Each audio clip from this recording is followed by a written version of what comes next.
ચલો તો હવે આપણે જોઈએ ટોપિક પહેલા જોઈએ અને આગળનું થોડુંક પહેલા રિવાઇઝ કરશું, બરાબર છે? તો રિવિઝનમાં શું છે જુઓ, સૌથી પહેલા ઇન્ટ્રોડક્શન આપણે જોયું હતું, એટલે કે બધાનું થોડુંક ઇન્ટ્રોડક્શન. પછી આપણે સ્ટાર્ટ કર્યું હતું ડિફરન્ટ ટાઈપ્સ ઓફ મેમરી, બરાબર છે? ડિફરન્ટ ટાઈપ્સ ઓફ મેમરીમાં પછી રેમ, પછી comparison of S RAM, D RAM, પછી રેમ કન્ફિગરેશન, ડીકોડર અને ડીકોડર ઇન રેમ, એટલે કે રેમમાં ડીકોડર કેવી રીતે યુઝ થાય એ જોશું આપણે. તો ઇન્ટ્રોડક્શનમાં આપણે શું જોયું કે ભાઈ મેમરી છે, તો મેમરી કેટલા ટાઈપની હોય? તો બે ટાઈપની હોય. એક મેમરી હોય એને આપણે પ્રાઇમરી મેમરી કહીએ છીએ, અને એક મેમરી હોય એને આપણે સેકન્ડરી મેમરી કહીએ છીએ, બરાબર છે? તો એક પ્રાઇમરી અને સેકન્ડરી, બરાબર? આવી રીતે મેમરી હોય છે, બરાબર? તો પ્રાઇમરીમાં શું આવે? પ્રાઇમરીમાં રેમ અને રોમ. અને સેકન્ડરી એટલે કે જે તમે રિમૂવ કરી શકો, જેમ કે ફ્લોપી ડિસ્ક છે, હાર્ડ ડિસ્ક છે, પેન ડ્રાઈવ છે, ટેપ ડ્રાઈવ છે, એ બધું, બરાબર? ઓકે, તો એ ઓલરેડી આપણે જોયું હતું. પછી પોલિંગ મેથડ છે, એટલે કે ડેટા ટ્રાન્સફર કરવા હોય ને તો એના માટેની. સર વોઇસ નથી આવતો. વોઇસ નથી આવતો બરાબર? હવે આવે છે?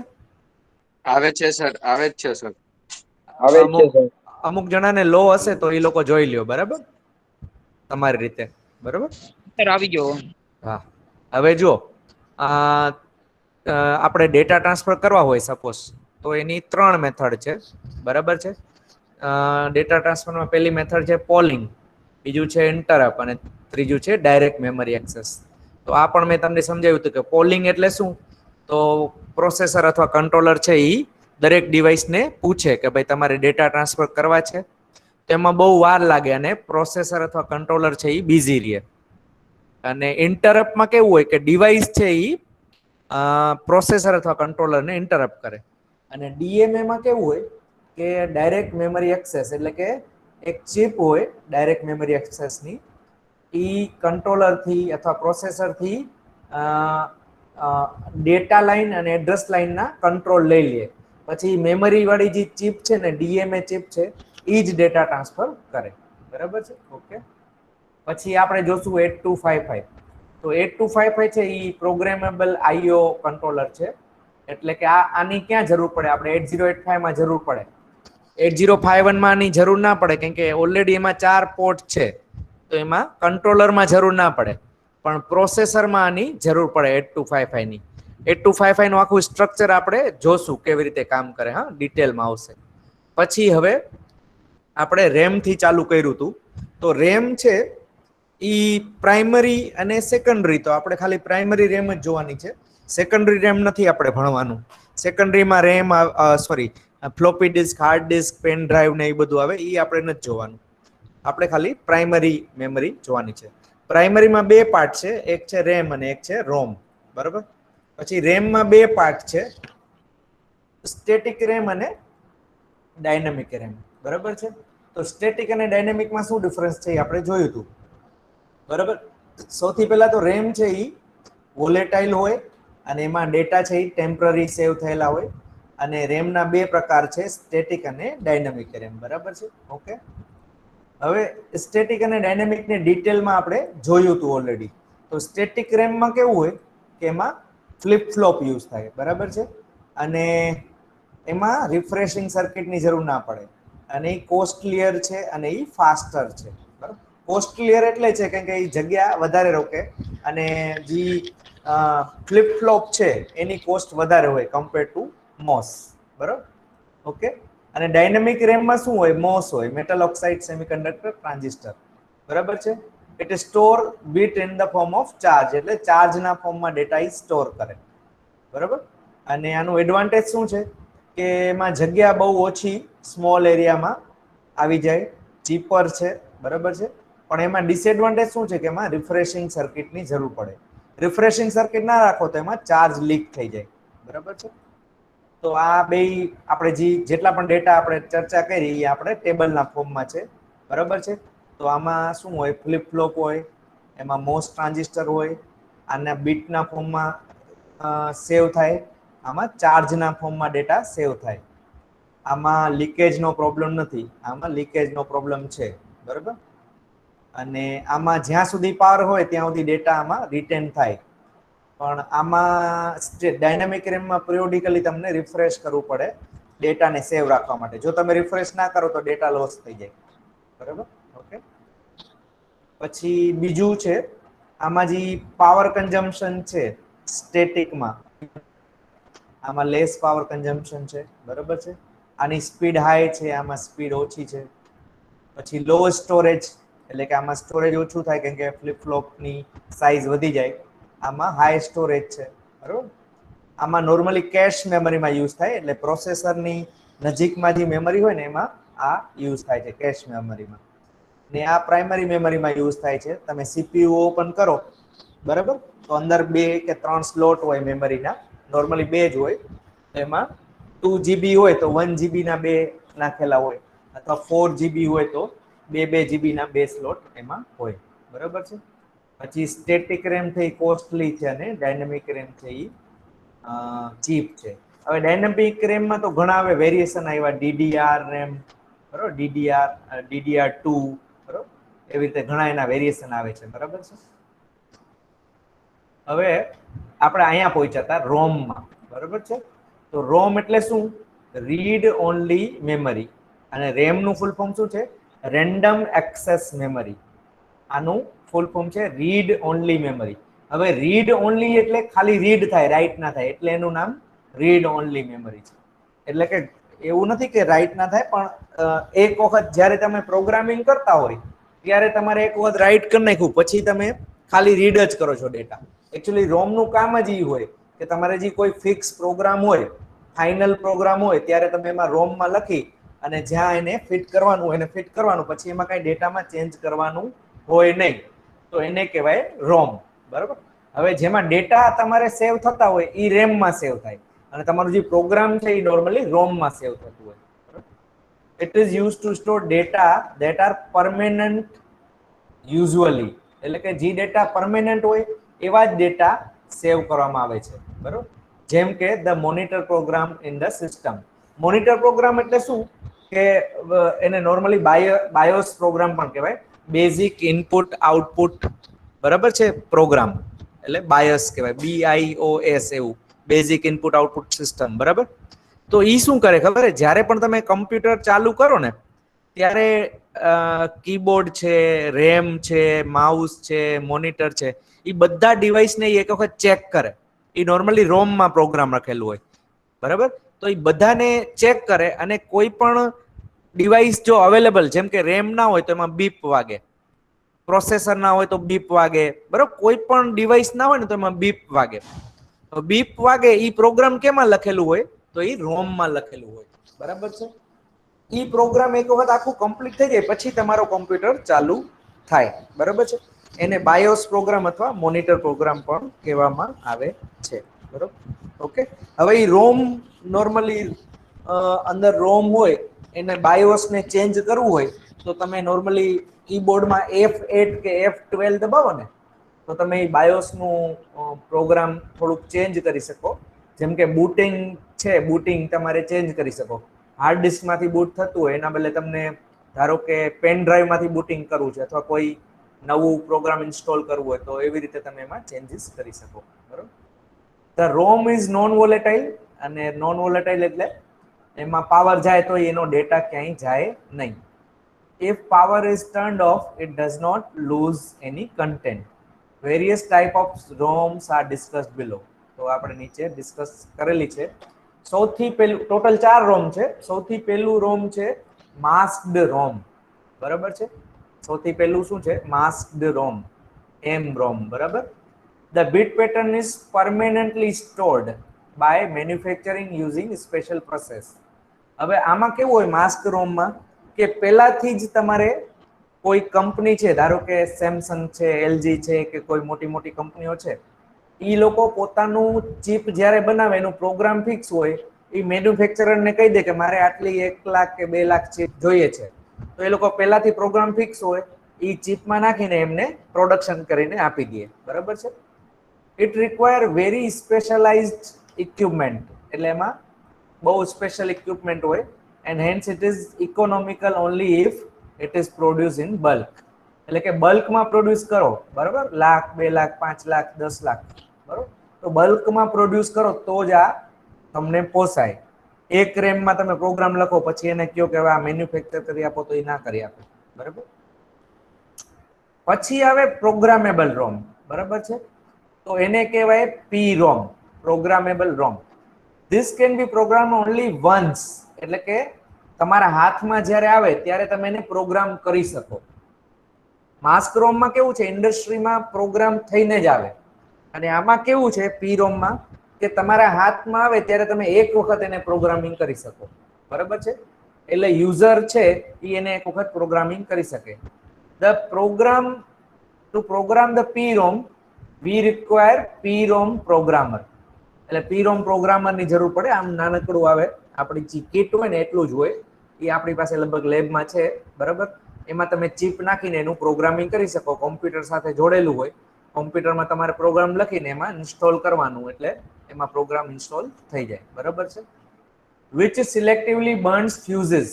હવે એકચ્યુઅલી આ પી રોમ નથી, આપણી પાસે ઇલેક્ટ્રિકલી ઇરેઝેબલ પ્રોગ્રામેબલ રોમ હોય, ઈઈપી રોમ હોય ને એનું પ્રોગ્રામિંગ થઈ શકે, બરાબર. પી રોમમાં કેવું હોય કે એમાં છે ને ફ્યુઝ છે એ બર્ન થાય. નોર્મલી ફ્યુઝ એટલે ત્યાં એકચ્યુઅલી આખું મેટ્રિક્સ હોય ડાયોડનું, અને અમુક અમુક ડાયોડને તમે બ્લો કરી નાખો, બ્લો કરો એટલે બર્ન કરી નાખો અથવા ડિફ્યુઝ કરી નાખો, તો અહીંયા 0 સ્ટોર થઈ જાય, અને જે ડાયોડની લિંક એમનેમ જ રહે, અહીંયા 1 સ્ટોર થઈ જાય, બરાબર. એટલે એ એક જ વન ટાઈમ પ્રોસેસ છે, પછી તમે એ પ્રોસેસને રિવર્સ ના કરી શકો.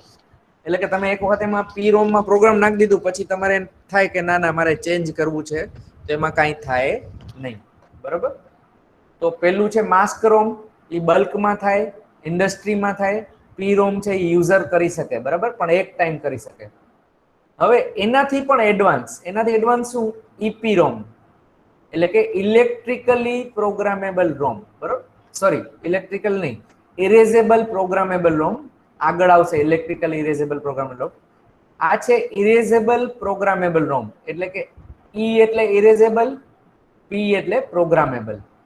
હવે પેલામાં ને આમાં શું ફેર છે, ઓલું ખાલી પ્રોગ્રામેબલ રોમ હતું એટલે વન ટાઈમ હતું, આમાં વન ટાઈમ નથી, આમાં તમે ઇરેઝ કરીને પાછું પ્રોગ્રામ કરી શકો, બરાબર છે.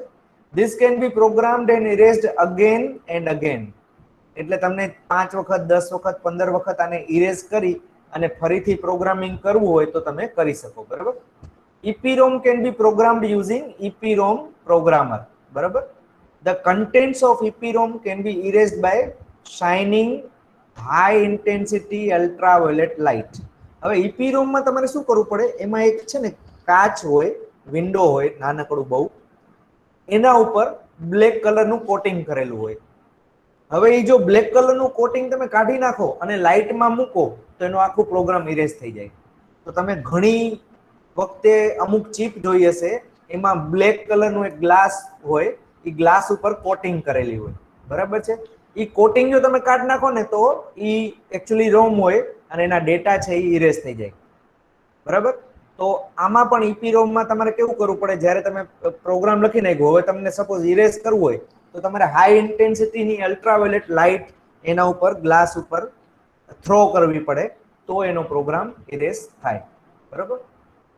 હવે આ લેટેસ્ટ છે, એને કહેવાય ઇલેક્ટ્રિકલી ઇરેઝેબલ પ્રોગ્રામેબલ રોમ. ઈ એટલે ઇલેક્ટ્રિકલી, ઈ એટલે ઇરેઝેબલ, પી એટલે પ્રોગ્રામેબલ રોમ. હવે ઓલા કરતા આમાં ફાયદો શું છે, ઓલા કરતામાં ફાયદો એવો છે કે ઓલામાં અલ્ટ્રાવાયોલેટ લાઇટને થ્રો કરવું પડે, આમાં એની જરૂર નથી. તમે ઇલેક્ટ્રિકલી હાઈ વોલ્ટેજ આપી, 21 વોલ્ટેજ આપી તમે એના પ્રોગ્રામને, આખા પ્રોગ્રામને ઇરેઝ કરી શકો. This can also B programmed again and again, એટલે આનું પણ વારી ઘડીનો તમે ઉપયોગ કરી શકો, બરાબર. The difference is that EEPROM is erased electrically rather than ultraviolet light. એટલે આમાં અલ્ટ્રાવાયોલેટ લાઇટની જરૂર નથી, તમે એને ઇલેક્ટ્રિકલી ઇરેઝ કરી શકો, બરોબર. હવે મારા ખ્યાલ પ્રમાણે આનું બેનિફિટ એવો છે કે અલ્ટ્રાવાયોલેટ લાઇટથી તમારે આખો પ્રોગ્રામ ઇરેઝ કરવું પડે, અને આમાં EPROM થી ઇરેઝ કરવામાં તમે કદાચ અમુક પાર્ટ એનું ઇરેઝ કરી શકો, બરાબર. ઓકે, હવે રેમ કન્ફિગ્યુરેશન છે. રેમ કન્ફિગ્યુરેશનમાં જતા પહેલા ચાર પ્રકારની રેમ છે. જો કોઈને તમને યાદ રહી હોય તો તમે ખાલી નામ છે એ ચેટ બોક્સમાં લખો કે કયા કયા ટાઈપની રેમ આપણે સોરી રોમ કેટલા ટાઈપની જોઈ, બરોબર. ટાઈપ્સ ઓફ રોમ, કેટલી રોમ જોઈ આપણે, કોઈને યાદ રહી હોય તો ખાલી નામ લખો, ડિટેલ લખવાની જરૂર નથી, ચેટ બોક્સમાં તમારે લખવાની છે, શોર્ટમાં નામ લખવાનું છે.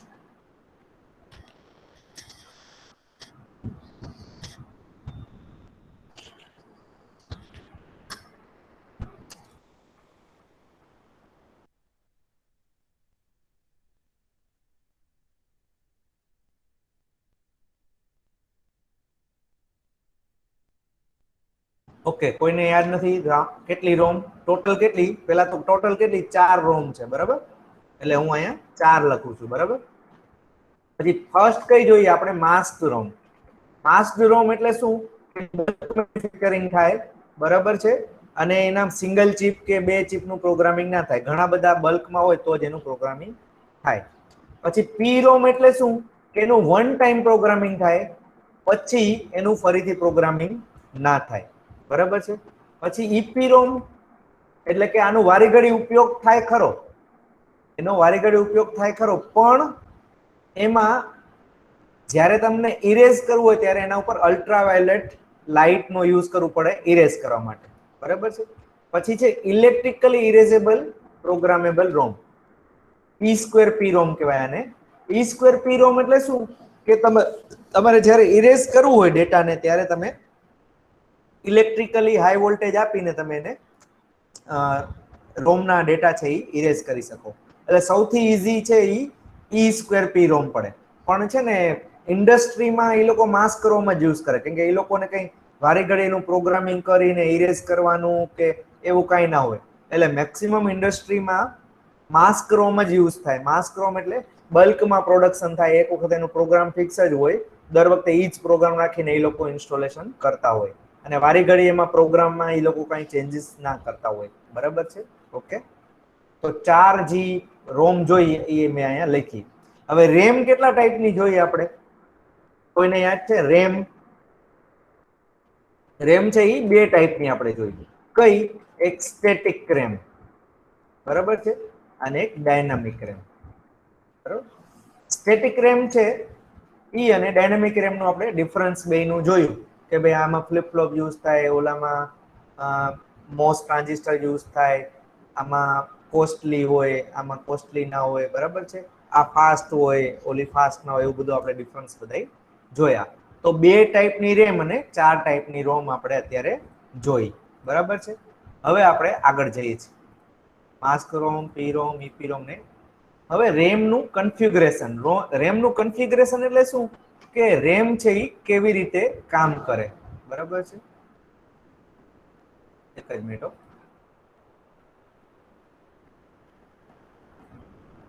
રેમ કન્ફિગ્યુરેશન મીન્સ કે રેમ છે એ કેવી રીતે કામ કરે, બરાબર. તો રેમ છે, આ જે સ્ક્રીન ઉપર મેં દેખાડેલું છે એ રેમનું એક ખાલી બ્લોક ડાયાગ્રામ છે, બરાબર છે, કે રેમ ઓર્ગેનાઇઝેશન, આખી રેમ કેવી રીતે સેટ થયેલી હોય. તો જુઓ અહીંયા છે ને, આ જે ઉપરની જે લાઈન છે, બરાબર છે, એમાં એક એક બીટ સેવ થાય, બરાબર છે. અને આ જે વર્ડ લાઈન એટલે શું, વર્ડ લાઈન એટલે સપોઝ 8 બીટ હોય તો 8 બીટનો વર્ડ, પછી વર્ડ હોય, પછી ડબલ વર્ડ હોય, બરાબર છે. તો 16 બીટ હોય, 32 બીટ હોય, એવી રીતે હોય, બરાબર છે. તો આને કહેવાય વર્ડ લાઈન, બરાબર. હવે કેટલા વર્ડ છે, તો ધારો કે આ એક છે, એક વર્ડ, 2, 3, એવી રીતે, બરાબર છે.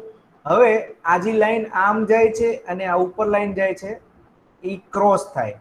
હવે એમાં ડાયોડનું સ્ટ્રક્ચર હોય, જો માસ્ક રોમ હોય તો ડાયોડનું ફ્યુઝ હોય, એ એને ઉડાડી દે એટલે 0 થાય સ્ટોર, અને એમને એમ જ હોય તો 1 સ્ટોર થાય, બરાબર છે.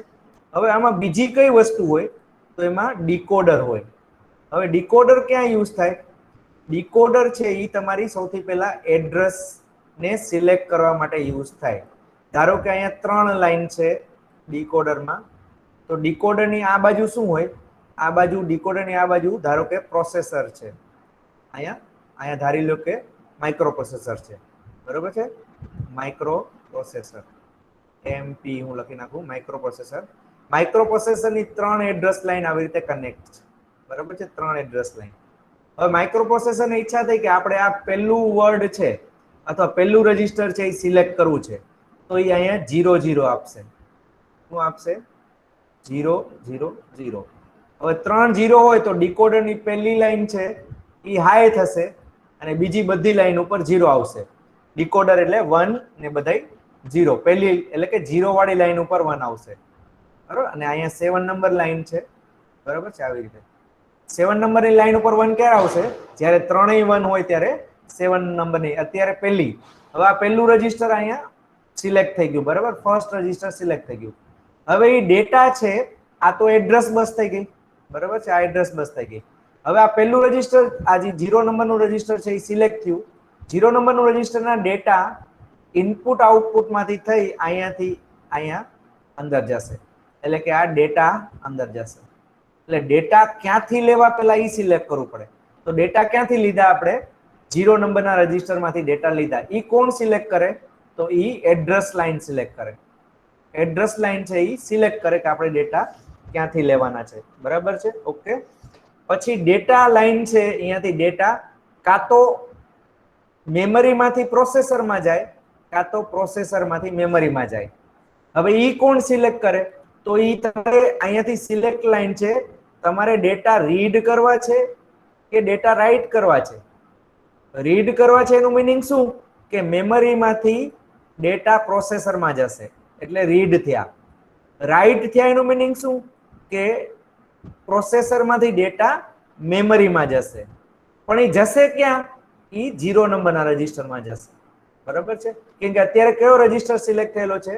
0 નંબરનો રજીસ્ટર સિલેક્ટ થયો છે. હવે પ્રોસેસરની ઈચ્છા થઈ કે ના ભાઈ આપણે 7 નંબરના રજીસ્ટરમાં ડેટા રીડ કરવા છે અથવા રાઇટ કરવા છે. તો 7 નંબરમાં કરવા હોય તો અહીંયા 1, અહીંયા પણ 1 ને અહીંયા પણ 1, એટલે કે 7 નંબરનું રજીસ્ટર સિલેક્ટ થશે. 7 નંબરનું રજીસ્ટરમાં 1 આવશે, અહીંયા 0 આવશે, એટલે કે આ 7 નંબરનું એટલે એકચ્યુઅલી 8 નંબરનું થાય, પણ 0 થી ગણો એટલે 7 નંબર કહું છું, બરાબર. નોર્મલી 8 નંબરનું રજીસ્ટર સિલેક્ટ થાય. હવે 8 નંબરનું રજીસ્ટર સિલેક્ટ થાય, અહીંયાથી ડેટા કાં તો પ્રોસેસરમાં જશે અથવા પ્રોસેસરમાંથી ડેટા છે એ મેમરીમાં આવશે. હવે એ પ્રોસેસરમાંથી મેમરીમાં આવશે કે મેમરીમાંથી પ્રોસેસર એ કેના ઉપર ડિપેન્ડ છે? એ રીડ રાઇટ પિન ઉપર ડિપેન્ડ છે. જો તમે અહીંયા રીડ દબાવશો એટલે ડેટા મેમરીમાંથી પ્રોસેસરમાં જશે, અને રાઇટ દબાવશો તો પ્રોસેસરમાંથી ડેટા મેમરીમાં જશે, બરોબર. એ તમારે મીન્સ કે પ્રોસેસરે સિલેક્ટ કરવાનું, બરાબર છે. પ્રોસેસર સિલેક્ટ કરે કે મારે ડેટા રીડ કરવા છે કે રાઇટ કરવા છે. તો આને કહેવાય રેમ કન્ફિગ્યુરેશન, બરાબર છે, અથવા એને રેમ ઓર્ગેનાઇઝેશન પણ કહેવાય. બે ક્વેશ્ચન પૂછાઈ શકે, રેમ ઓન કન્ફિગ્યુરેશન અથવા રેમ ઓર્ગેનાઇઝેશન, બરાબર છે, ઓકે. હવે આની થોડીક ડિટેલ આપણે જોઈએ કે કોને વર્ડ કહેવાય, બરાબર છે, કેટલા વર્ડ હોય, કેટલા બીટ હોય, એ બધું, બરાબર. The random access memory is organized into words of fixed length as shown in figure. It shows that memory consists n words each of m bits. m bit એટલે 8 બીટ. એના બદલે 8 ને બદલે m છે એ 16 પણ હોઈ શકે, 16 બીટ પણ હોઈ શકે અને 32 બીટ પણ હોઈ શકે, બરાબર છે. એમ છે એ 32 બીટ પણ હોઈ શકે, બરાબર છે, ઓકે. તો 8, 16 અથવા 32 અત્યારે આપણે 8 બીટ છે. હવે એ કેટલા છે? તો એ 16 હોઈ શકે, 32 હોઈ શકે, 64 હોઈ શકે, 1000 હોઈ શકે. જો 8 બીટના 1000 રજીસ્ટર હોય, 8 બીટના 1024 રજીસ્ટર હોય તો એને આપણે શું કહીએ છીએ? 1 કિલોબાઇટ રેમ આપણે કહીએ છીએ એને, બરાબર છે. Each word is identified by the unique number which is called memory address. As there are n words, the memory address will be up to n-1. હવે n-1 સુધી કેમ એડ્રેસ હશે? કેમ કે 0 થી ચાલુ થાય. તો ધારો કે 8 હોય, 8 રજીસ્ટર હોય તો 0 થી 7 સુધી જાય. કેમ કે 0 છે એ પણ એક રજીસ્ટર છે અને 7 નંબર પણ એક રજીસ્ટર છે. તો 0 થી 7 જાઓ એટલે 8 રજીસ્ટર થાય, એટલે એડ્રેસ છે એ n-1 સુધી એડ્રેસ આવશે, બરાબર. એટલે 8 રજીસ્ટર હોય તો 7 સુધી એડ્રેસ આવશે, કેમ કે આપણે 0 થી ચાલુ કરીએ છીએ, બરાબર. ઓકે, હવે આગળ જોઈએ. ધારો કે ટોટલ નંબર ઓફ બિટ્સ કેટલા થાય, તો ટોટલ નંબર ઓફ બિટ્સ એટલે એક રજીસ્ટરમાં 8 બીટ, એવા ધારો કે 8 કે 16 કે 32 કે 64 રજીસ્ટર હોય તો 8 ગુણ્યા જેટલા રજીસ્ટર હોય એમ કરવાનું, બરાબર. હવે આમાં એક્ઝામ્પલ આપ્યું છે, ધારો કે m = 8 એટલે 8 બીટ છે અને એવા 16 રજીસ્ટર છે, તો 16 રજીસ્ટર હોય, એક રજીસ્ટરમાં 8 બીટ, તો ટોટલ કેટલા બીટ થયા? 128 બીટ થયા. પણ આપણે નોર્મલી બીટ ગણતા નથી, આપણે નોર્મલી ખાલી 16 બાઇટ એવી રીતે કહીએ છીએ કે 16 બાઇટની રેમ છે, 32 બાઇટની રેમ છે, 64 બાઇટની રેમ છે, બરાબર. 1024 બાઇટ એટલે કે 1 કિલોબાઇટની રેમ છે અથવા 2 કિલોબાઇટની રેમ છે, એવી રીતે આપણે કહીએ છીએ. બિટ્સમાં આપણે નોર્મલી ગણતા નથી. હવે જો 16 બાઇટ હોય, 16 બાઇટ હોય તો તમારે કેટલા લાઇનની જરૂર પડે? તો તમારે 4 લાઇનની જરૂર પડે. જો 8 રજીસ્ટર હોય તો તમારે 3 લાઇનની જરૂર પડે. જો 16 હોય તો 4 લાઇનની જરૂર પડે, બરાબર. હવે સપોઝ ધારો કે હું તમને એમ કહું કે 32 હોય તો 32 હોય તો 5 એડ્રેસ લાઇનની જરૂર પડે. 64 હોય તો 6 એડ્રેસ લાઇનની જરૂર પડે, બરાબર. કેમ કે 2 ની 6 ઘાત એટલે 64, 2 ની 5 ઘાત એટલે 32. તો તમને જાણવું હોય કે આ રેમમાં મને કેટલી એડ્રેસ લાઇનની જરૂર પડે, તો પહેલા તમને રજીસ્ટર ખબર હોવા જોઈએ, કેટલા રજીસ્ટરની રેમ છે.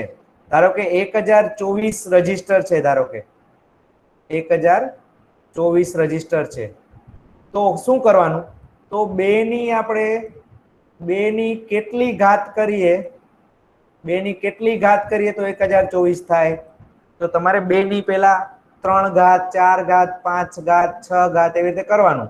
તમે જોશો કે 2 ની જ્યારે તમે 10 ઘાત કરશો તો લગભગ 1024 આવશે. 8 કે 10 કરવી પડશે. 200 જો 64 માં 6 128 7 256 8, બરાબર. 512 9 એટલે 10 ઘાત તમને કરવી પડે. 2 ની 10 ઘાત કરો એટલે 1024 રજીસ્ટર તમે સિલેક્ટ કરી શકો. એટલે કે 10 લાઈન જોઈએ. હવે હું તમને દેખાડું છું કેવી રીતે.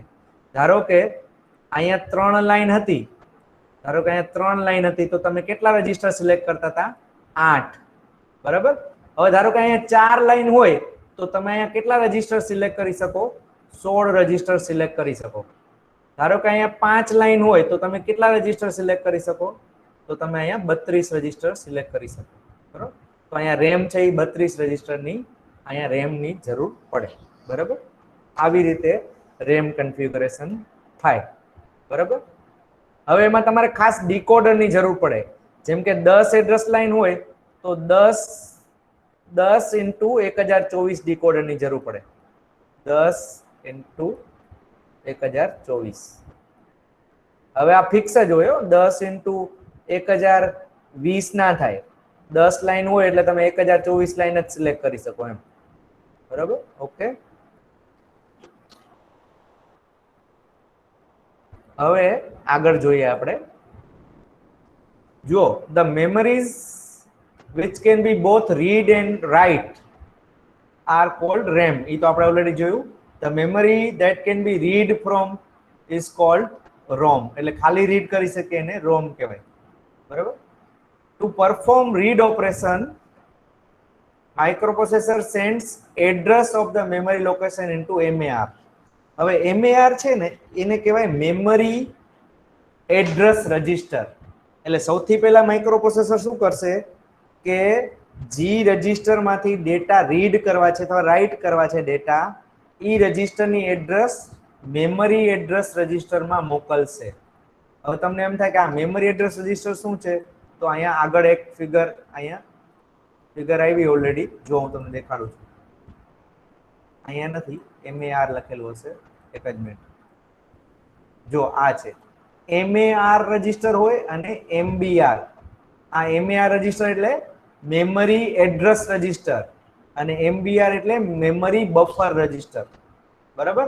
તો સૌથી પહેલા એડ્રેસ છે એ MAR માં જાય, અહીંયાથી રજીસ્ટર સિલેક્ટ થાય, એ રજીસ્ટરના ડેટા MBR માં જાય, MBR માંથી ડેટા છે એ પ્રોસેસરમાં જાય. બરોબર છે. ફરીથી પાછળ વયા જઈએ આપણે. બરોબર. તો સૌથી પહેલા એડ્રેસ છે એ MAR માં જાય using the address bus. At the same time, microprocessor also send read signal which activates memory for read. હવે જો રીડ સિગ્નલ એટલે શું કે મેમરીમાંથી ડેટા પ્રોસેસરમાં જવાના છે, અને રાઇટ સિગ્નલ એટલે પ્રોસેસરમાંથી ડેટા મેમરીમાં જવાના છે. બરોબર. Then memory device will read the content of location whose address is MAR and puts it into the MBR. હવે MAR માં જે પણ એડ્રેસ છે ઈ રજીસ્ટરના ડેટા ક્યાં જશે? ઈ રજીસ્ટરના ડેટા મેમરી બફર રજીસ્ટરમાં જશે. બરોબર છે. The microprocessor will then read the desired content from MBR. હવે માઇક્રોપ્રોસેસર શું કરશે કે મેમરી બફર રજીસ્ટર છે અહીંયાથી જે ડેટા રીડ કરવા છે એ રીડ કરી લેશે. બરાબર છે. હવે રાઇટ ઓપરેશન સપોઝ કરવું હોય તો શું થાય? The right operation is performed in the same manner. પહેલા એડ્રેસ સિલેક્ટ થશે, પછી પ્રોસેસર છે એ ડેટા MBR માં મૂકશે, પછી MBR માંથી ડેટા મેમરીમાં જશે. બરાબર છે. તો ઓલા કરતા રિવર્સ પ્રોસેસ છે, પણ એડ્રેસ બે કેસમાં એડ્રેસ પહેલા સિલેક્ટ થશે, ખાલી ડેટાની ડાયરેક્શન ચેન્જ થઈ જશે. બરાબર છે. ઓકે, તો હવે છે આપણે અહીંયા સુધી રેમ કન્ફિગરેશન રાખીએ. નેક્સ્ટ ટાઈમ આપણે જોશું કે એનું મીન્સ કે ચિપ કેવી રીતે સિલેક્ટ થાય, લોકેશન ને બધું આપણે એને ડિટેલમાં જોશું. આ જે ડાયાગ્રામ છે એને આપણે ડિટેલમાં જોશું, અને ડીકોડરનો ઉપયોગ રેમમાં કેવી રીતે થાય એ પણ આપણે જોશું. એના પહેલા આપણે decoder 2 to 4 decoder, 3 to 8 decoder actually આ તમે ડિજિટલમાં આવી ગયું છે, પણ એક વખત રિવિઝન કરશું. પછી એનું મેમરીમાં કેવી રીતે ઉપયોગ થાય એ પણ આપણે નેક્સ્ટ ટાઈમ જોશું. બરાબર. તો આજે આપણે અહીંયા સુધી રાખીએ છીએ. પીપીટી હું ક્લોઝ કરું છું, અને એક જ મિનિટ આપણે રેકોર્ડિંગને સ્ટોપ કરીએ.